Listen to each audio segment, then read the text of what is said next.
বাংলাদেশ থেকে পর পর গুলি জখম বিএসএফ জওয়ান। বাংলাদেশে অশান্তির রেশ ত্রিপুরা সীমান্তে। ত্রিপুরার মহেশপুর সীমান্তে গুলিবিদ্ধ বিএসএফ জওয়ান। রাতে সীমান্তে টহল দেওয়ার সময় গুলিবিদ্ধ। বাংলাদেশ থেকে এপারে পর পর গুলি আসতে থাকে। দুটো গুলি লাগে বিএসএফ জওয়ান বিপিন কুমারের কাঁধে।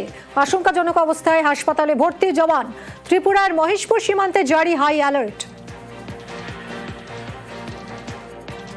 আচ্ছা, আজকে একটা পেশেন্ট বিপিন কুমার 35 বছর, মেল, বিএসএফ 97 ব্যাটালিয়নে আছে, আইসি ইমার্জেন্সি ডিপার্টমেন্টে fire history of fire arm ইঞ্জুরিটা হয়েছে লেফট সোলজার এরিয়াতে। আমরা দুইটা এন্ট্রির মতো উন্ড পাইছি এবং বা দুইটা বার হয়ে গেছে এরকম উন্ড পাইছি। প্রথমত পেশেন্টের কন্ডিশনটা খুবই ক্রিটিক্যাল আছে। আমরা প্রাইমারি ম্যানেজমেন্ট করার পরে এখন পেশেন্ট মোটামুটি স্টেবল আছে।